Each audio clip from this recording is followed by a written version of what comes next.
Welcome to today's verdict. I'm your host and trial attorney, David Lesch. We have two interesting issues and two interesting guests today. The first one talks about the recent racial discrimination that occurred up at Legoland. Very, very important. The attorney is going to be talking about the representation of the mother and the child.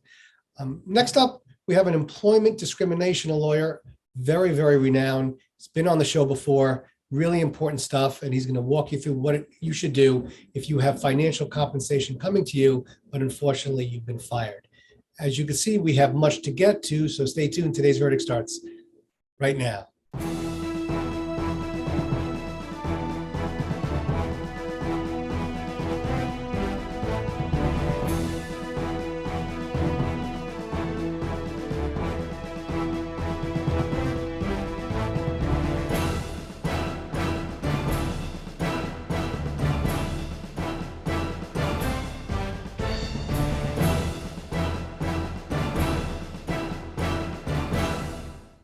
Okay, welcome back to today's verdict. I'm your host and trial attorney, David Lesch. We have with us today Darnell Crosland. Darnell, am I saying that correct?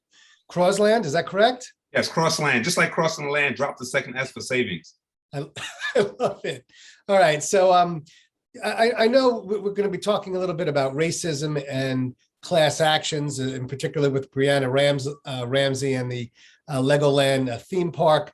But before we do that, tell us a little bit about you, because the viewers like to know sometimes about attorneys who take on these types of cases. They're very important cases. Who are you, Darnell? Well, I grew up in the Bronx, went to George High School, and was one of the first into the paralegal program there. And as such, I got one of the best interns you could ask for.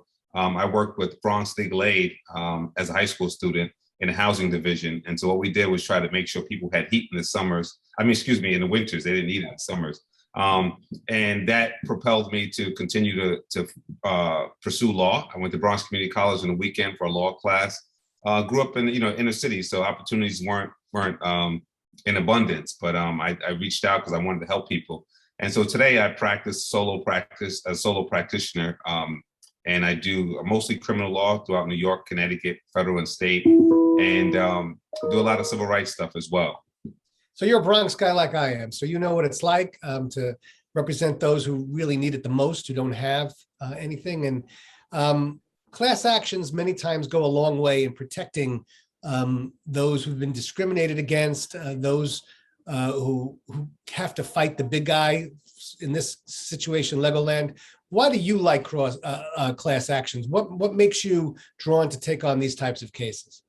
Well, as Billy Murphy said, and echoed by Attorney Crump, a lot of times people think that they're alone in their voice. They think that they're seeing things. They think that what they're feeling is not real. But when you join a class and people are sharing the same experiences you feel, one, your client and the litigant feels more comfortable. They feel like they're more justified in bringing forth that position.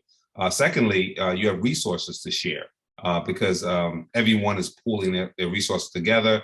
And also, when you're fighting the big guy, when you show up like a Bronx boy, when you show up with your crew, it's just a little more message that you send to these big corporations that, hey, we're not here to play. All right, well, let's talk about Brianna, if we can.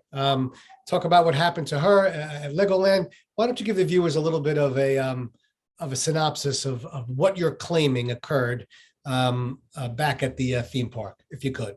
Absolutely. So, I'll start this off by, again, hearkening back to, I called my mother, no matter how old we get, you're going to call your mother.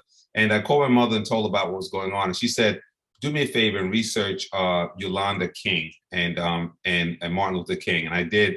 And there was a place called Funtown.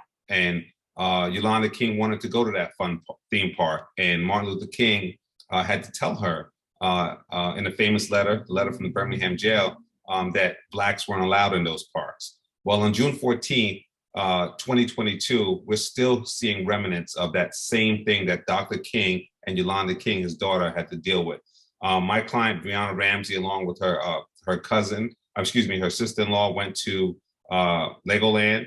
And as you can see in the evidence of the video, there's the white characters, the costume characters, engaging, encouraging, and enjoying the dance party with only white children. And it's so telling because the sister-in-law of Brianna Ramsey, you can hear her in the video say, "Did he just walk away or walk around my son like that?" And she was shocked. But they didn't realize they had the video until all these other cases started coming out. They started looking back in their archives and they found that video. And if it wasn't a video, people would think that you're making this up, but that's what happened. Well, that, the thing with video, and you can use it for police brutality cases, just it's only really a recent phenomenon that everybody has a cell phone. I mean, it's only been in the last 10 years that everyone has a cell phone, everyone has a video. But do you think this has been going on for decades, this type of racism, which was really behind the scenes, but really was occurring? I would have to say yes, only because, as trained lawyers like you and I are, you have to look at the totality of the circumstance. If we didn't have cameras, we wouldn't have captured this. In the fact that Black Lives Matter and all of the civil outcry has been going on around the world, I would be in disbelief to think that they just started this now. If anything, with all the outcry, they would stop it now. So when you see something happen so seamlessly in so many different parks, in this time that we're in, they would be a fool to just be starting this, to roll out this racism now. So it's probably been going on forever. Is that true? Has it been happening in other parks as well? Besides Legoland, has it been happening throughout the country? Do we know that that's been happening? Absolutely, because if you follow the news, Attorney Crump has a big lawsuit against Sesame Place that happened around the same time as our case. Also, Chuck E. Cheese, if you go online, you see since these cases started rolling out, all the other ones started rolling out as well. So a quick Google search will show you that we have Chuck E. Cheese, you have Sesame Place, you have Legoland, and several other different parks. So this is not something that's isolated at all. So what happened to Brianna? What happened as a result of this? Did she understand? I understand, Brianna was 2 years old. There was a 4-year-old nephew there as well. What types of damages occurs when something like this happens? But and just for edification, so Brianna's the mother. So her I'm sorry, Brianna's the mother. I'm sorry. Go ahead. Her daughter was 2 years old. And Okay. what happened is her daughter really couldn't articulate in words what happened, but her sister-in-law's son, who's 6, when they got back to the car, he started saying, "Mom, why don't they want to play with me? Mom, why don't they want to play with me?" And it was the hardest thing for them to try to explain racism. And so they didn't. They just said that in life, everyone's not going to want to play with you. But since then, we've taken the kids to therapy, and where a real professional could explain to them what's been happening. Because we believe that these things have lasting impacts on children. So the therapy itself, what are they? What issues are trying to be worked through here? Just trying to understand what the world is really about, and trying to do the children have nightmares? Like what are they working through? Any thoughts on that? Absolutely. So the struggle here is that, do you expose your kids to racism?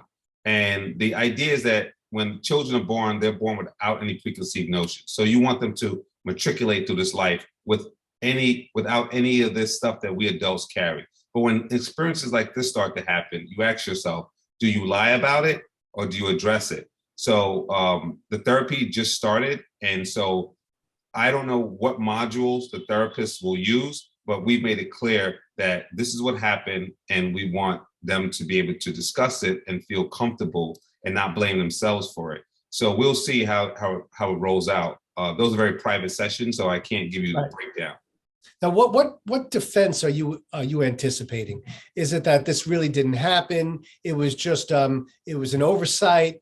What do you expect to be getting back as a defense? Well, so far I've been getting the Rodney King defense, which is those bats weren't real bats; they're wiffle ball bats, and so you're really not as hurt. Also, we need to see the whole tape type thing. It's 17 minutes, and as I've stated before, I got a letter back from Legoland's lawyer saying that we're investigating the entire tape, and now it's been months. And so my position is it should take 17 minutes to watch 17 minutes. So I think that they're going to continue to say that maybe something on the tape shows that one of the characters might have smiled at them before. So, hey, that's not that bad. They waved once before, but we're saying it's a continuous, even if they said hello or they danced once before, they continually go around them. So what do you, as a Black as a Black patriot, do you get like one wave for the day? It's like quota system. Right. That's not fair. I mean, you should be treated like everybody else is treated. You don't just get the argument, well, yeah, just one wave, but everybody, all the other white kids get 20 waves. That's not fair. That's true. And that would be, I could see that argument. In terms of the class, who joins the class? Who's there with you on this? Yeah, so in terms of the class, as you know, with everything, it could be lymphoma litigation or whatever. You start to put out notices. This thing has gone viral now. So the class will be made up of those who experience similar situations. And the class grows as the notices go out and as people notice that we're here. So I can't tell you who's in the class right now, but people are coming forward and joining. You think this case might settle before it actually hits the courthouse? Does it look like Legoland wants this to go away quicker than usual? What are your thoughts?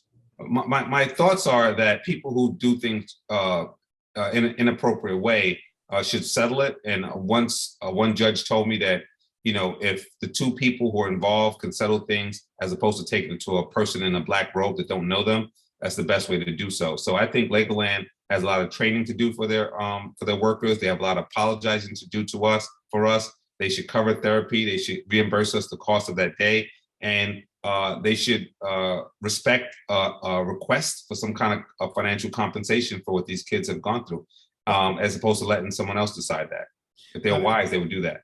Well, we certainly want you to come back, maybe give us an update in the next couple of months and see what's happening. It's a very important issue it's not just for the Bronx or just for New York. It's a national issue, and it's so important. So maybe you can come back and give us an update in the next few months, if that's all right with you. I would love that, simply because this is something that is very important, as you said, to the entire country, not just to individuals. Although I'm a Bronx boy, I'm a Mets fan, so that's an example of the fact that we can get along. We also be able to get along. Listen, I grew up in Queens. I'm a Met fan too, but I'm across the street from the courthouse, so I'm kind of a Yankee fan as well. I can't help it. I'm a little bit of both. I'm a New Yorker, that's why. All right, well, listen, we'll let you go. We know you're a busy guy. Thanks so much, Darnell, for being here. Thank you for having me. It's our pleasure. All right, stay with us. Today's verdict has so much more right after this.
Okay, welcome back to today's verdict. I'm your host and trial attorney, David Lesch. We are so excited to welcome back with us renowned employment law attorney, Stephen Sachs. Stephen, thanks for being here today. Oh, it's a pleasure, David.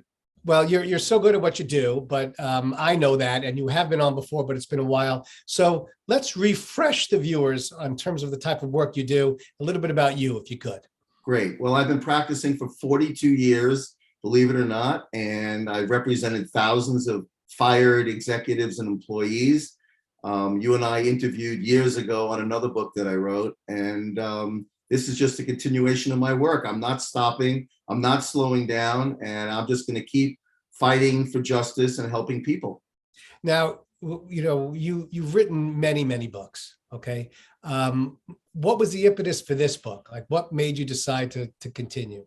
It was during COVID, and I was a little bored, and I was home. And I decided, this is my legacy. This is what I do all the time. And it's an important subject, telling people what to do when they're fired. So I just decided to create a brand new book with all of my ideas, concepts, tips, and strategies, and put it together in one body of work so that one day it's my legacy. Has things changed since COVID in terms of companies or employers letting go employees? Or I think so. It's not the same old story, bad employee, we fire them, good employee, we fire them, and then we get to you.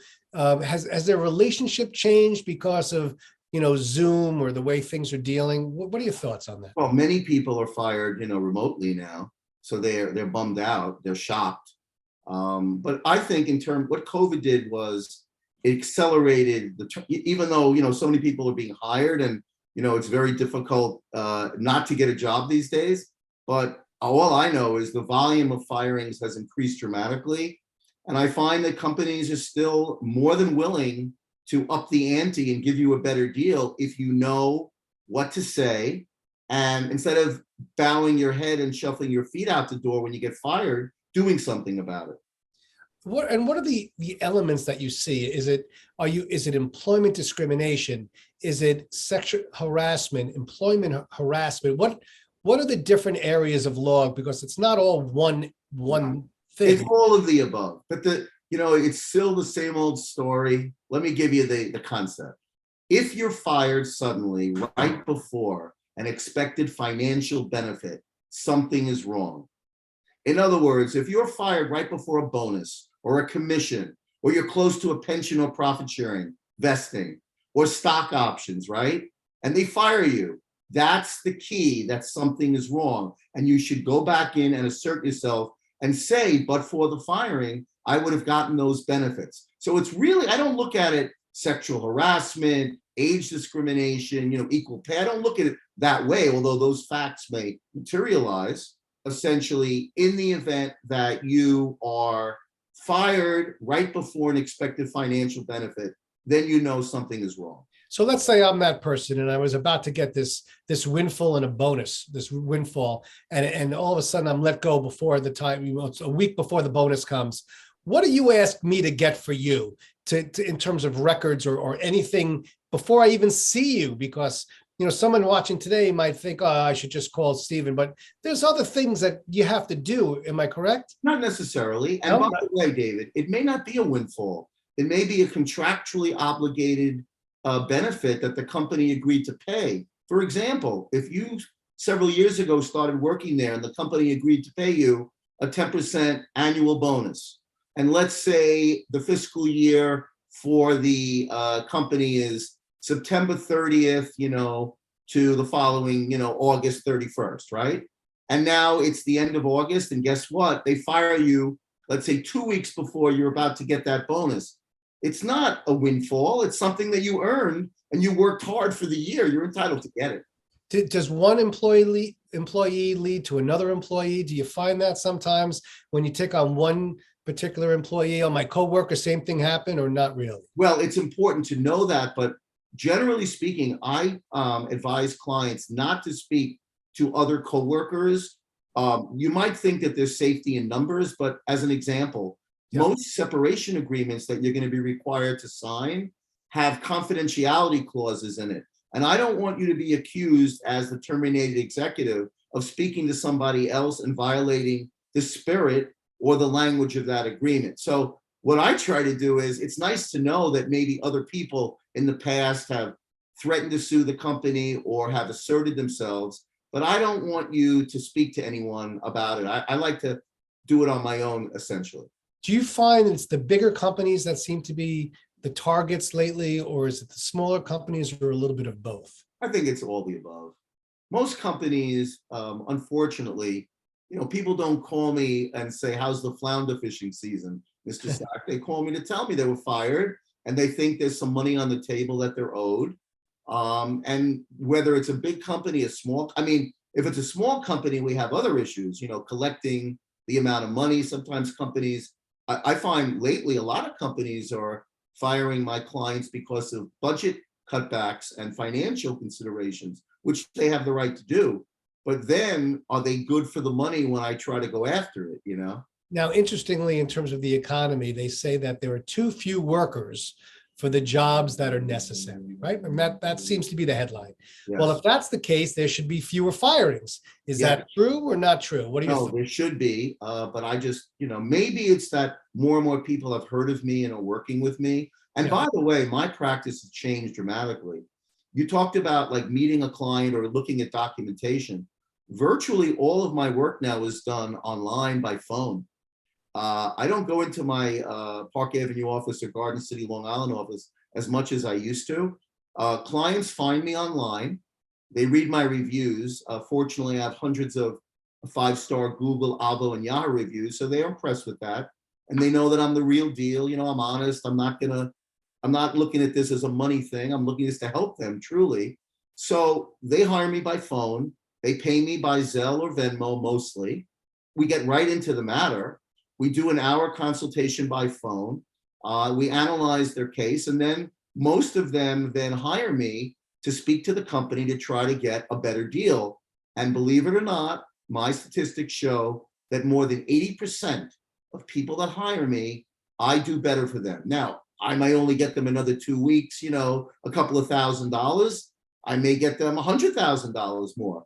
I may change language in the agreement. I might get them a favorable letter of reference. This is an easy one. Sometimes companies are not willing to offer more severance, but they know that you're out of work and you have a family and COBRA is expensive. So they may throw in another 3 months of COBRA just by asking for it. And by the way, David, what I don't charge for that. When I represent a client, I only get a contingency fee on the extra money that I get. If I get them health insurance, it's a gift. It's a gift. I don't believe in taking money for that. Do the companies know you? I mean, do they realize that, you're around? Oh, Steven Great Sachs. question. Yeah. In life, I learned this many years ago, but it's more and more apparent. It's not what you know, it's who you know. Yeah. So many times when I call the company, and I don't send letters, I pick up the phone. It's a different approach, but it works. The lawyer will get back to me and go, Steve, come on. We just settled the matter last year.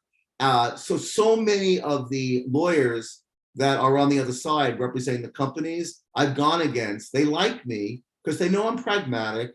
I'm not going to threaten litigation like a lot of lawyers do. I'm not going to demand $1 million when, let's say, you've been there for 2 years and they offered you 2 weeks pay, and I know that maybe I can get you another 2 to 4 weeks of severance. But you may say, well, why take the case? Well, if you're making $200,000 a year, right?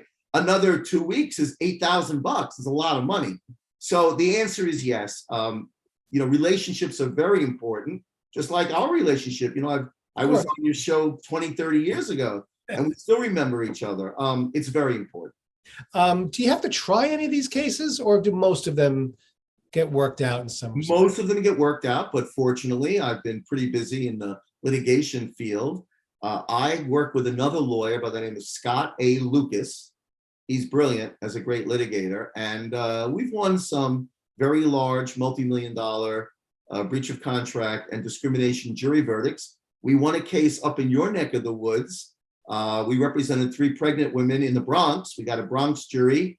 I think it was 2016, and I won a $6.6 million jury verdict. So, we're busy. We pick our spots. Litigation is very time-consuming, and unless it's a fairly large 6-figure plus breach of contract case, then I'm not going to litigate it, but I'm going to negotiate everything that comes my way. And as I said, I represent hundreds of terminated executives and employees every year, and generally with successful results. Some final tips. Somebody's watching today and they think they're really being taken advantage of in terms of financial compensation. What would you tell them? Well, if you're a company, I would check your contract. A lot of people, they don't remember that they signed something. They may be signed an agreement, a restricted covenant agreement. You need to look at that. You should, like you say, gather all your records and documentation so that, because you're not going to get it when you leave. And sometimes, as you know, companies will fire you suddenly and cut you off. So you won't even be able to get the records. So kind of accumulate and save them before. Figure out if you may get fired. Speak to someone like myself, an experienced labor and employment lawyer before. If you are fired, every firing is negotiable, especially if you were fired not for a good reason, for a layoff, or restructuring, a downsizing. There's no reason not to go back in on your own or with another lawyer, seek to get a better deal. You want to negotiate more severance pay, maybe notice pay because they fired you suddenly. You want to get more medical paid for by the company. If you're close to a bonus, vested pension, profit sharing plan, stock options, you want to assert yourself to get those, and maybe a favorable letter of reference and other beneficial clauses that you have to change when you get their separation agreement. All right. Well, Stephen, can we see that book? Do you have a, Absolutely. take a look. Love it. Fired. Fired. David, if anybody wants to call me, may I give my phone number? Please do. Please. Thank you. And I'm not going to charge people who call me with a question. So you can reach me anytime at 917-371-8000, or go to my email and contact me, Stephen Sack, ATTY, @hotmail.com. That's STEVENSACKATTY @hotmail.com. All right, Stephen, as always, it's a pleasure. We got to get you back on again a little bit sooner this time. David, you are the best. I appreciate it. You do a great job educating the American public on legal issues. So keep at it. Thanks so much, Stephen. All right, stay with us. Today's verdict has so much more right after this.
Well, that's all we have for today. I'd like to thank both of our guests for joining us, and of course, you, the viewers, for watching. If you have an interesting topic you'd like to see on a future edition of Today's Verdict, feel free to email me at davidlesch@bronxnet.org. Until we see you again, just remember to know your issues, reach a verdict. We'll see you next time.